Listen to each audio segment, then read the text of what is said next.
At the heart of Old Lhasa in Tibet lies the final destination for Buddhist pilgrims, the Jokhang Temple. It's the spiritual centre of Tibet, and devotees converge here to walk around it, prostrating themselves at its main entrance as an act of faith. But not everyone goes to Old Lhasa to worship. Faith in a new economic future has captured the spirit of 26-year-old Zisong Lamu and her friends. They're part of a new generation of Tibetans more familiar with the internet than inner sanctums. The friends run this internet bar, and like many women in Tibet's changing society, enjoy a new lifestyle made possible by financial independence. Yes, well, we're happy to this kind of change, because nowadays very open here in Tibet. So I think we can contact with the outside and get many chances to talk with the foreigner people, and outside we can know many ideas from outside. The Potala Palace in the centre of Lhasa is a magnificent symbol of Tibetan culture and history.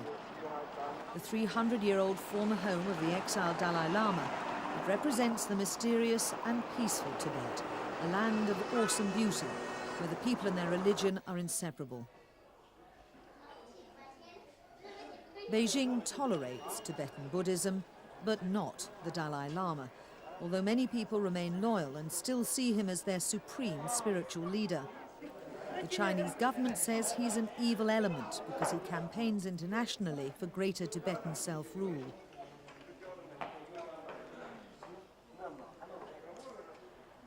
China took control of Tibet in 1950, and the Dalai Lama fled to India with 80,000 followers in 1959 when the army suppressed an uprising. Since then, Beijing has exercised a firm control that's been widely criticised internationally, including tightening restraints on monasteries seen as centres of dissent.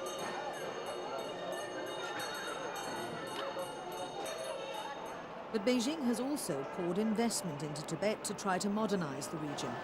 62 government-funded projects have been completed in the past 6 years, including this new telecommunications centre. Thousands of homes and businesses now have international lines and improved internet access. The Lhasa Stock Exchange had a facelift this year and provides instant information on hundreds of companies listed in Shenzhen and Shanghai. Traders buy and sell on average more than $1 million worth of shares a day. All these developments are part of an effort to bridge the economic divide between Tibet and the richer regions of eastern China. Tibet's an indivisible part of the motherland, so it's an obligation on the central government and other provinces around the country to give aid. The government has also turned to tourism to provide a steady and growing source of income and employment for the region. The number of visitors to Tibet has doubled in the past year to 400,000. But that's a source of concern to people who believe that the unique character of the Tibetan population is changing. My idea is the Chinese government is always looking for the commercial and economical things, but they don't understand perhaps the typical and unique philosophy that is in Tibet. The people perhaps prefer many times to stay poor, but don't stop the old traditions and other things like this. That's the dilemma for China. Despite material improvements, many Tibetans cling to their beliefs. This young monk approached the TV crew outside a monastery. Hidden from view inside his robes was a small picture of the Dalai Lama. Displaying the image could get him into trouble.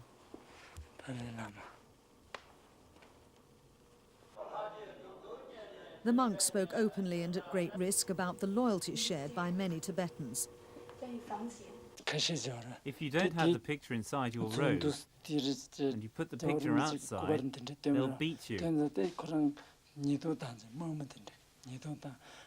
Over there's another temple. A monk there displayed the Dalai Lama picture outside and it was seen. Then he was badly beaten by security officers After that, he was told to leave the temple and the monkhood. Since then, around here, no temples are allowed to display the Dalai Lama picture. Those who still believe in him have to hide his picture away, maybe somewhere in the house or inside like this. We have to hide. Some Tibetans, like this 72-year-old farmer introduced to the TV crew by government guides, say they're grateful for the benefits of rule from Beijing. But even he displays an image of the Dalai Lama. The Tibet Museum opened in Lhasa last year as one of the many development projects intended to leave a lasting impression on visitors. Beijing says the official documents, fading photographs and gifts from Chinese emperors to ruling lamas, are evidence that Tibet is an integral part of China. The displays include a black and white picture of the signing ceremony between Chinese and Tibetan officials in 1951 for what was called the peaceful liberation of Tibet. Education plays a central role in Beijing's policy. New schools are being built across the region, and officials say enrollment stands at more than 80%. Tibetan students are encouraged to study their own language, but in practice, Mandarin dominates. Chinese students do not have to study Tibetan. Beijing believes development will erase religion. With the development and progress of society, especially with the development of education and science, in people's minds, because of all these, especially for the young people, religion is fading. It's a natural rule for religion to vanish ultimately. Counter-allegations that the government ignores Tibetan culture, funds have been set aside to promote traditional events. Chinese officials say that by doing this, they're enriching the region and protecting its identity. But the practice of Buddhism remains Tibet's most divisive issue as far as Chinese control is concerned. Beijing says Tibetans are allowed freedom of worship, but many Buddhist leaders, as well as their followers, have sought their freedom in exile. Government officials maintain, however, that their investment policy is working. Tibet is now cherishing a stable society, a strengthened frontier defense for China. And people live a good life.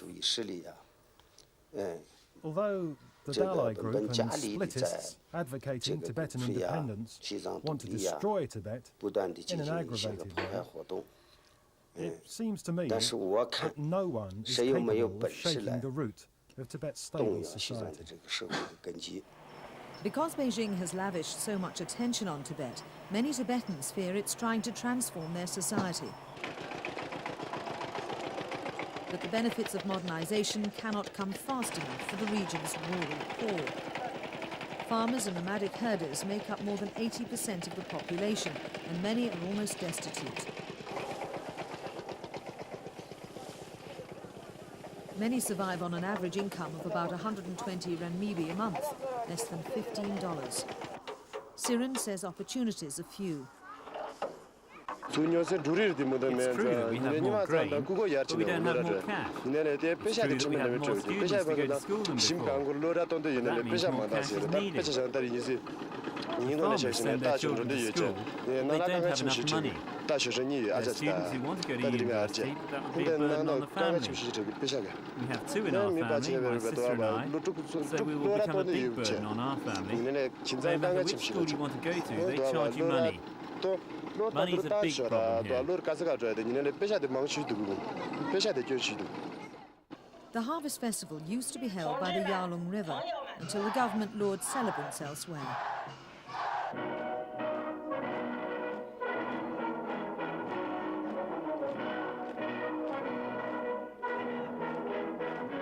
Now, farming families gather to celebrate the autumn crop at this outdoor sports facility paid for by the government. They also become the audience for speeches disseminating Beijing's version of unity. Given their past experiences and China's continuing hold on Tibet, they have little choice but to listen.